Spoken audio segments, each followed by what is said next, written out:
Hello, everyone. Welcome to another Friday in Trumpland. It's Elizabeth Cronus McLaughlin. You know that already.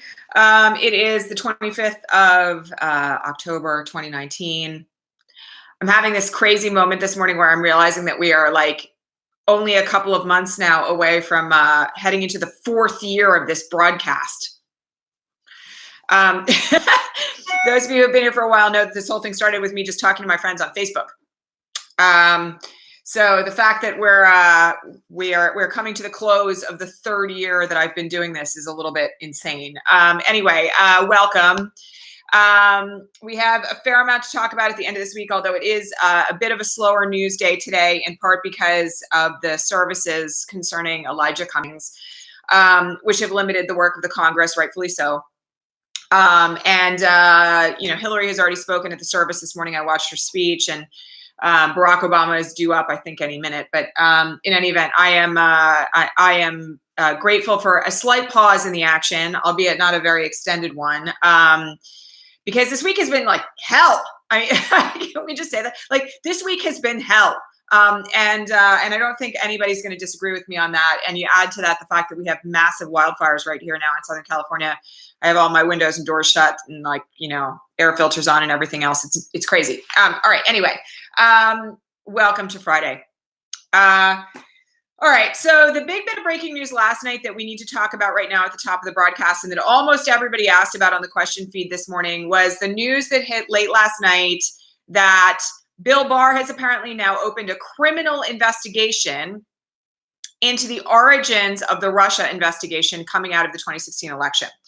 The reason why so many lawyers are really up in arms about this is because it looks like the DOJ has been weaponized for the president's purposes of political revenge. And many of you have correctly pointed out, rightfully so, that there needs to be an evidentiary basis to open a criminal investigation inside the DOJ. This is apparently what Bill Barr has been doing while he's been racing all over the world and going to Italy twice and talking to all of our international allies about how the Russia investigation started. So, the reason why I want to just say to all of you that many folks have been really up in arms about this and very upset about it over the last 12 hours or so, is because if the DOJ is weaponized, that means that fundamentally the federal justice system can come after anybody who the president decides he doesn't like. That includes, by the way, people like me, as well as top level political enemies like Hillary Clinton and anybody inside the CIA who maybe came across some intelligence information that indicated that the president was bought by Russia. And so it's a reason to be really terrified. And, for those of you who have not done your history about the FBI and the DOJ, there are precedents for this in the past. Under Hoover, J. Edgar Hoover, the FBI was weaponized in a lot of ways against, for instance, the Black Panther Party and against civil rights leaders. The idea, however, that the Department of Justice, which is the prosecutorial arm, of course, of our federal justice system, is now being used by the president to go after his political enemies, it means that the full weight of the federal government could be corrupted at the whim of this president. Now, I hold back a little bit. I share some of the same moments of not going quite all the way there as some of my legal colleagues do, because there are lifers inside the DOJ. There are indications in the Southern District of New York, for instance, that there doesn't seem to be much of an issue with investigating Rudy Giuliani, for instance. But the idea that Bill Barr has now decided to go after potentially CIA intelligence officers just simply for doing their jobs, they learn information about George Papadopoulos confessing that the Trump campaign has information about Hillary Clinton's emails before anybody even knows that Russia has hacked the DNC. Of course you'd start an investigation into that, right? Those are the kind of people who the president is now discussing prosecuting. So, look, I want everyone to be aware, that there are reasons to be very gravely concerned about this news. Now, for those of you who have asked, how can this be stopped? Well, I'm going to give you, in some sense, the same answer I've been giving you all along. If the president is impeached, the attorney general turns over. If Bill Barr is no longer the attorney general, then things change. But if the president is still the president, he's going to nominate someone else as the attorney general who's going to do his bidding. So the answer is, of course, impeach Bill Barr, but that's not really going to have the long-term impact that we need it to have if the president isn't also removed as well. So, at this stage of the game, this is one of the reasons why, I've been so repetitive about participatory democracy in the whole lengthy time that we have been here. Because, the force of the population has to be heard on Capitol Hill. And not by protests, let me just say this, at this stage of the game, the sort of idea of storming the Capitol building is not going to do it yet. It might do it in the middle of an impeachment trial rather, but it's not going to do it yet. The point right now is that we have to continue making our voices heard about the need to remove this president, remove the president, remove the president. It's like the ultimate mantra, and it has to be said over and over again. And I want to thank those of you who are making your phone calls like 3 times a day, because some of you are. There are some of you who are taking 10 minutes 3 times a day to make 10 phone calls. You can do that. It's incredibly important at this moment in time that you do. Bill Barr is doing the president's bidding. That's really all there is to it at this point. And that should terrify everyone because of the power that Bill Barr wields as the Attorney General of the United States. But let's make no mistake about it. The instructions on this are coming from the top of the chain of command. Bill Barr is not doing this on his own. He's doing this because the president is telling him to. So until the president is removed, none of it stops. I'm sorry to say the same thing I've been saying for nearly 3 years now, but it's true. So another one of you asked, what's the end game here? Okay, so let me just say this. If we are taking historical reference points as a potential future trajectory, and this president is not stopped, the Department of Justice will likely become an enforcement mechanism for the president's vendettas. And that means against journalists. It means against voices of resistance. It means against political enemies of all sorts. It can mean opposition candidates. All you have to do is look at what Putin's done in Russia, right? Like his primary opposition candidate has been jailed probably 6 times now and poisoned twice. That's what happens in dictatorships. And this indication of the opening of a criminal investigation into the origins of the Russia investigation out of the 2016 election follows that roadmap. I also just want to add one other thing here that's particularly exacerbated about this situation, okay? And it's this. One of the things that you really need to think about here is the fact that the president is doing this even though he won the election. I put one in quotes, we have Russian interference and we all know about that. And that's the point of this investigation, right? But he is so ill, unstable, driven by his personality disorder about potential weakness, that the idea that it might become public that he won through something other than his magnanimous personality and the fact that no one else can fix it and all the other crap that he spews at us 24/7. The idea that he might have only won by cheating is something that his personality disorder will not allow him to live with, even though we're 3 years into this presidency now. It's not only that we're seeing the weaponization of the DOJ against political enemies. It's not only that he's got an attorney general who will do his bidding and is going outside the bounds of every rational application of the law. It's also that it's all being driven by his madness. And that's just a toxic combination that can't be ignored. So I wish I had better news on that front, but I don't. All right. There was a vote in the Senate yesterday to condemn the House impeachment inquiry. The very curious thing about this particular vote is that it was not unanimous on the Republican side of the fence. So, I said yesterday that I thought this was a very stupid move on McConnell's part, and I stand by that statement. They managed to get from 36 to 44 by the time the vote was conducted. That's still 8 votes shy of a unanimous vote. And so one of the things that, I want to just say as a particular point of reference here is that we need 20 people to flip to remove him in the Senate. If the votes stick, we've got the ones who voted against the resolution with us already. So, and that to me, again, still, it's not a dramatic effort. This is, I mean, of course, removing a president is a dramatic effort, but let me just say this: the right degree of pressure levied in the right kinds of ways would cause the remaining numbers to flip. So, that in and of itself is an indication of where we found ourselves, right? There are cracks in the Republican armor right now, and they're big ones. They're not small. Romney didn't sign on yesterday. Cory Gardner in Colorado did not sign on yesterday. And so again, we need to kind of keep an eye on what's happening there and continue to levy the pressure. I'm going to say one thing here because I'm seeing this comment come up as we're talking about the statement that Malcolm Nance made. I want to make one thing really clear, okay? And again, this is something about knowing your sources, which we're going to talk about in a minute because there's some breaking news on news in general this morning that you all should be aware of. Rumors are rumors, okay? When Malcolm Nance says he heard a rumor that Trump wanted to incarcerate Clinton, that's a rumor. That's not something, and again, this is one of the reasons why it's so important that we don't, assume that it's the truth if the person who's putting it out there is saying it's a rumor, okay? It would take a lot for the president to lock up Hillary Clinton. That doesn't mean he's not going to try to do it.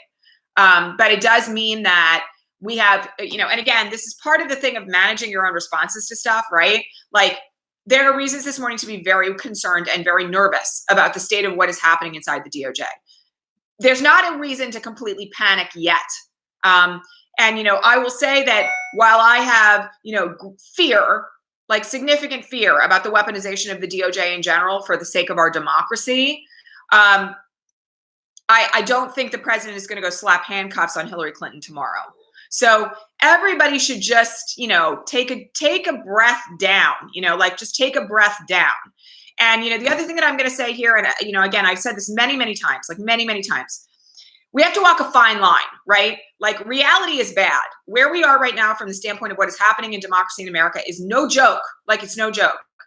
And we can't allow ourselves, and this is a strategic decision, an activist decision. We cannot allow ourselves to be taken off the rails by our own version of conspiracy theory. So I'm going to just remind you all of this. Everybody who's out there saying they're going to buy an AK-15 and they're going to go start shooting Democrats if the president is removed from office, those people have jobs and families. They have people to support, right? Just like the rest of us. There's not going to be some armed militia uprising in this country to go around and mass execute Democrats. Like, how they would even identify who is another question, right?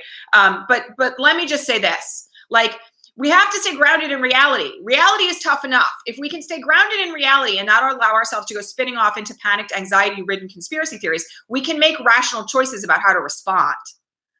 So while it's very scary, while there are reasons to be worried, right? We also can't go nuts with it. And that, and this is like yet again another reason why, like, if you are not making your phone calls, you should go make them. Because talking to people about your experiences and how you feel and making your voice heard in the halls of power is one way to ground yourself in actually doing something about it that makes sense. Sitting behind your computer and panicking about the idea of civil unrest is not the way to handle this, honestly. All right. The other bit of breaking news this morning that everybody should be aware of is that John Bolton has been talking to the House Intelligence Committee about sitting for a deposition. This is quite significant as well because of the confirmation that has been had already about the whistleblowers' actions, about that particular phone call on July 25th, notwithstanding that this pattern of behavior with regard to Ukraine goes back months before that.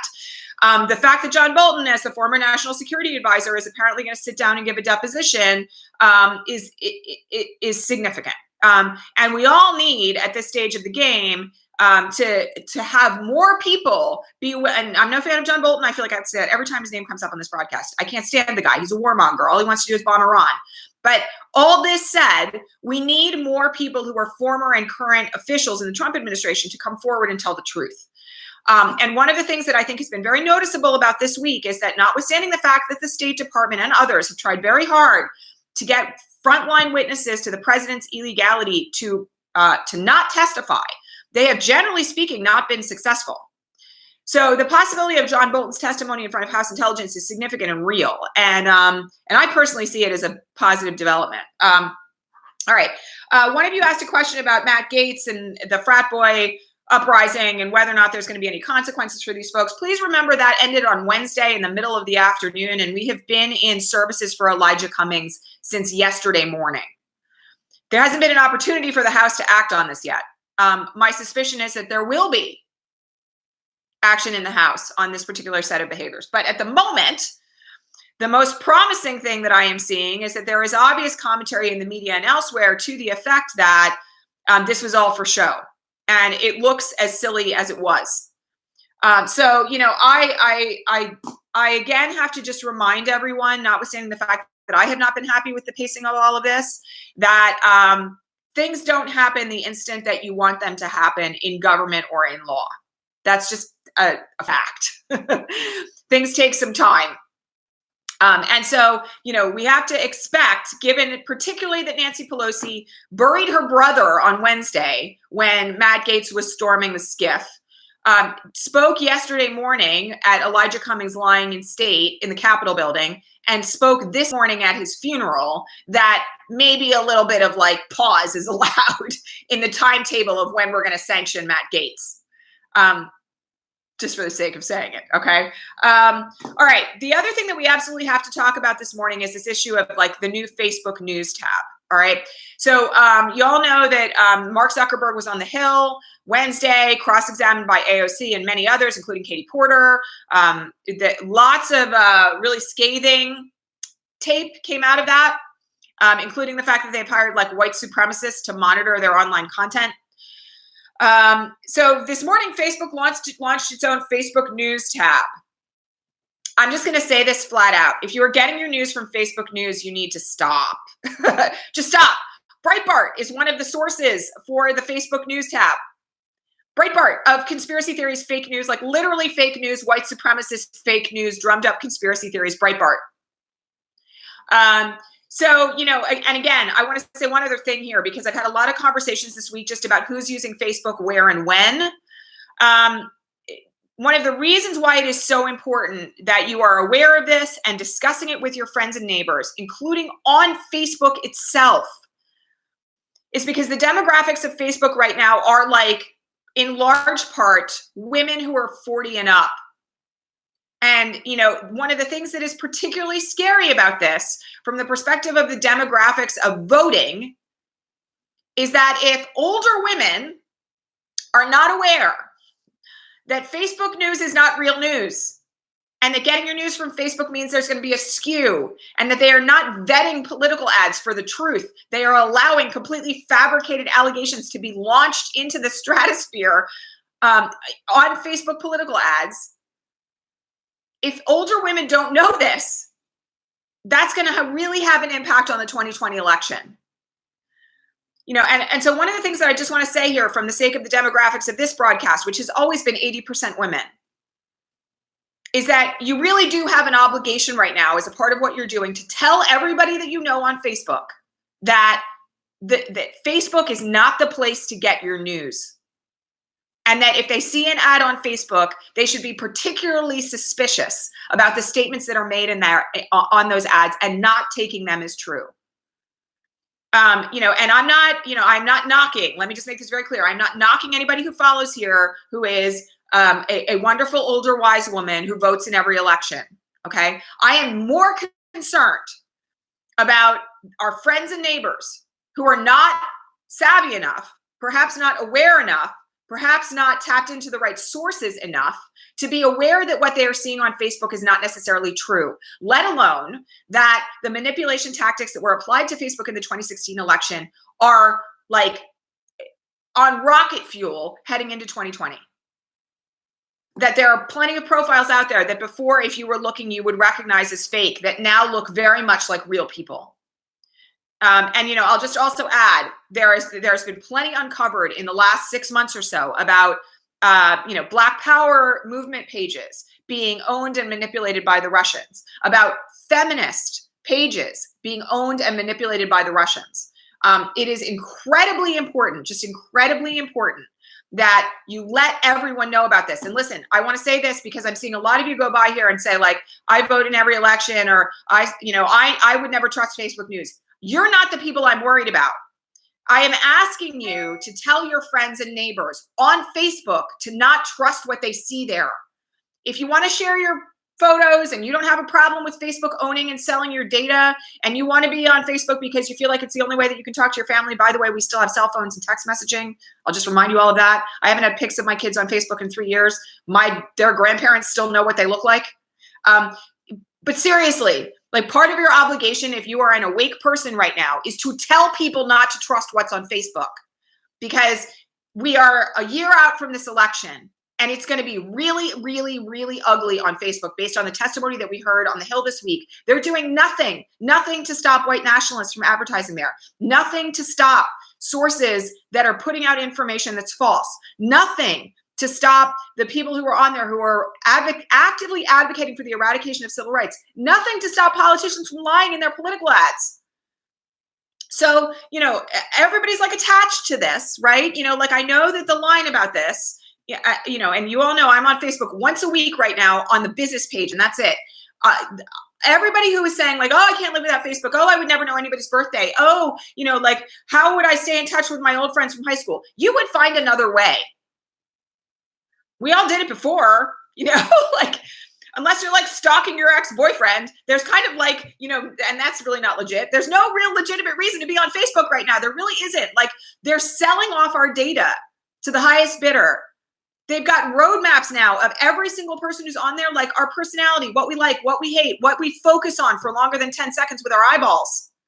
They're doing face recognition, which, by the way, is going to be used in all sorts of nefarious ways, and may already be being used in all sorts of nefarious ways. So, I think at this stage of the game that, we all have a choice to make. And I'm sorry, I'm not putting people down for not leaving Facebook. I'm telling you the truth. Okay. And the truth is that Facebook at this moment in time is a propaganda engine that should scare the pants off of everyone. Mark Zuckerberg sat on the Hill on Wednesday and described the way in which Facebook is manipulating the 2020 election already by not providing any oversight to the material that is being used in advertising. And, I'm sorry, but like, I get why people say they can't leave it. I think you ought to double check yourself. And that's not insulting people. That's just describing the reality of where we are. Because if you're willing to be a cog in the machine, if you're happy to be the person who sits there and just uses what Facebook is for without really thinking very carefully about what you're putting out, or for that matter, what you are receiving back, because this is all psychological operations. It's all psyops, it's all, there's like studies that go back 30 years about how the Russians have manipulated information online and elsewhere to get to us. If that doesn't bother you, I want to encourage you to wake up a little bit more, because it really bothers me. It's not, the other thing I will just add here is, please remember how Facebook began. It began because Mark Zuckerberg was at Harvard, and he wanted the ability to rate women online who were on the Harvard campus. He's never been a particularly moral or responsible human being. And now he is, bar none, the most powerful person in Silicon Valley, and potentially the most powerful source of information warfare on the planet. So, it's not, everybody's got to be aware of this. It is not just your standard, I'm sharing pictures with my friends kind of scenario. You're being like, the wool is being pulled over your eyes if you're not aware of that. And the thing that I am frankly the most concerned about is what's going to happen to political advertising heading into 2020. All right. It's Friday in Trumpland. There's, there is another deposition happening tomorrow on Saturday on the Hill in the Senate, in the House Intelligence Committee. There's going to be more breaking news over the weekend about the most recent developments. The other thing that I want you all to be aware of is that while we thought we had a Brexit extension, we don't really, and there's now noise being made that Brexit may actually happen in the middle of November. Because the EU is waiting for the UK to be rational, and the UK is waiting for the EU to be rational, and there's like this weird stalemate happening right now. So there's ongoing breaking news. There will be today. There will be tomorrow. And, again, I just want to make this really clear. You absolutely have to be making your phone calls. There's just like no way around it. If you're not, out there in the street or sitting down in your congressperson's office or on a platform like this, talking to, like 100,000 people a week, you should probably be out there making phone calls and doing all that sort of stuff. And I'm making them also. So, let's collectively get our story together again, ramp up, make our phone calls. Let's do it today. Let's continue doing it until this is over. And let's make absolutely sure that, that we're just doing the work of being good, residents of America and people who care about democracy. All right. That's it. Much love to all of you. And I will talk to all of you on Monday. All right. Bye.